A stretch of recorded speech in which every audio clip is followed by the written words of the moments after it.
terpantau drone sniper Satgas Damai Cartens 1 KKB ambruk, 2 pentolan KKB lainnya tunggang langgang sambil menggotong mayat temanya. Melansir dari poskupang.com, kelompok kriminal bersenjata KKB Papua selalu menampakkan eksistensinya. Seperti halnya ketiga orang terduga anggota kelompok kriminal bersenjata atau KKB Papua berada di distrik Kiwirok, Kabupaten Pegunungan Bintang, Papua. Mereka membawa senjata api. Keberadaan ketiganya terpantau lewat drone yang diterbangkan anggota Brimob, Satgas Damai Cartens. Menyadari adanya pergerakan musuh, para aparat kebanggaan NKRI yakni anggota Satgas Damai Cartens sigap menyikapi dengan melesatkan tembakan ke arah 3 KKB tersebut. Peristiwa tersebut dibenarkan Kapolres Pegunungan Bintang ketika dikonfirmasi wartawan di Jayapura, Jumat siang. Melansir Antara. Menurut Kapolres Pegunungan Bintang, insiden tersebut terjadi pada Jumat sekitar pukul 6.48 waktu Indonesia Timur. Ia menjelaskan, sniper Satgas Preventif Pos Kiwirok memantau ada 3 orang terduga KKB Papua dengan membawa 1 pucuk senjata api menuju ujung landasan atas. Setelah melihat pergerakan yang dirasa ketiga KKB itu akan berulah, anggota Brimob menembak pembawa senjata hingga roboh seketika. Diduga yang bersangkutan meninggal. Kemudian jenazah serta senjatanya terlihat dibawa rekannya. Akibat insiden itu, kata Kapolres Pegunungan Bintang, menyebabkan helikopter Polri yang akan melakukan penarikan personel di Kiwirok batal. Selain itu karena cuaca juga tidak mendukung. Faktor cuaca juga menyebabkan helikopter batal untuk ke Kiwirok.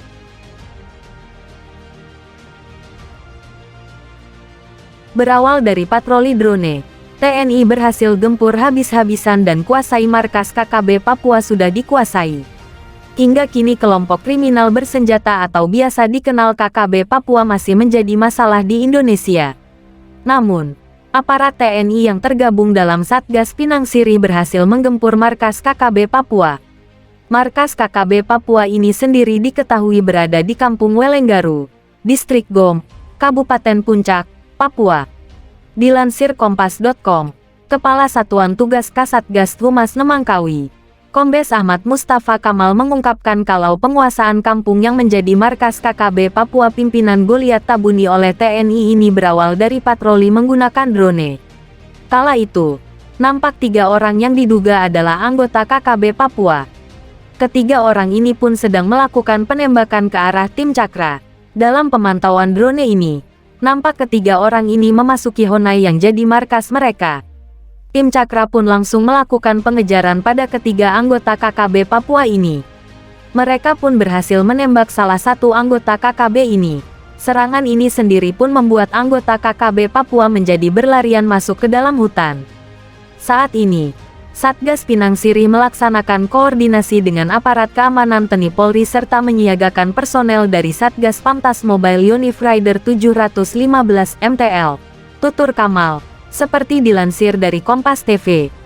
Mayor In Sudarmin yang menjabat sebagai Kasih Intel Ops Satgas Pinang Sirih memimpin langsung operasi perebutan dan penguasaan markas KKB ini.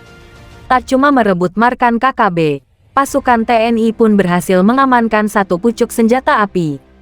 Sepucuk senjata api ini jenis M16 yang diduga merupakan milik KKB. Memang benar markas KKB di Kampung Welenggaru sudah dikuasai dan anggota TNI juga mengamankan 1 pucuk senjata jenis M16, terang Kamal.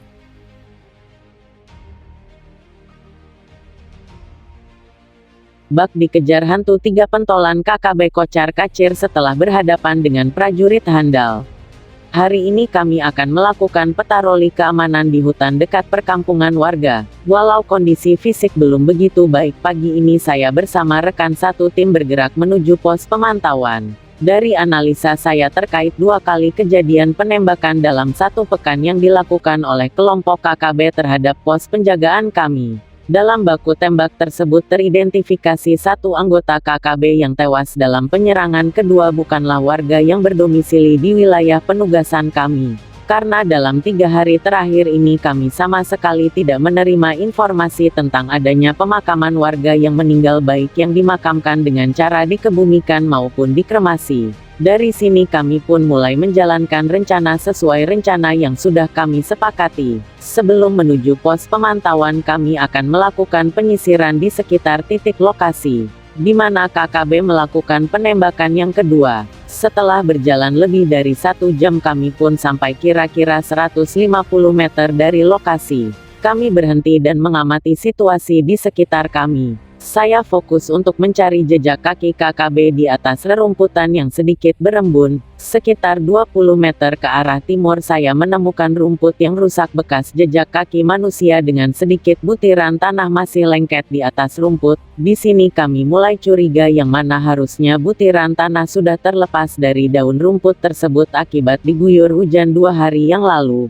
Maka dari sini kami mereka-reka ini pasti jejak kaki orang yang melintas paling lama kemarin siang atau 2 hari setelah penembakan. Dari jarak letak induk jari dengan jari kedua saya duga ini adalah jejak kaki orang yang biasa berjalan di perbukitan. Jaraknya sedikit lebih renggang dari jari kaki orang yang biasa berjalan di tanah yang rata. Ini adalah jejak kaki anggota KKB, yang kemungkinan mereka masih berada tidak begitu jauh dari posisi kami. Kemudian kami bergerak ke arah timur. Setengah jam berjalan kami sampai di pinggir suatu lembah. Kami melihat satu bendera bintang kejora berdiri di tengah dataran rendah. Bendera ini sebelumnya sudah berdiri di sana sejak 2 bulan yang lalu. Saya pun membagi tugas 3 rekan saya. Saya perintahkan tetap berada di posisi kami saat ini. Sedangkan saya bersama 1 orang bergerak ke arah utara menuju perbukitan yang letaknya di seberang dataran rendah. Kami nantinya akan mendekati dataran lembah dari 2 sisi. 1 jam kemudian kami tiba di perbukitan sebelah timur dataran lembah.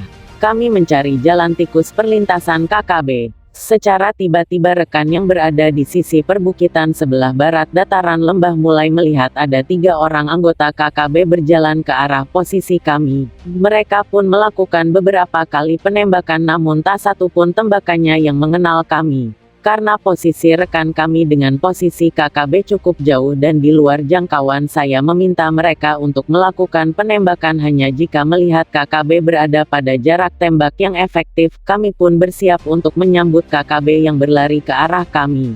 Kami akan menghadang KKB dengan cara berhadap-hadapan saat mereka memasuki jalan tikus. Kami mengambil posisi tiarap di sisi jalan tikus.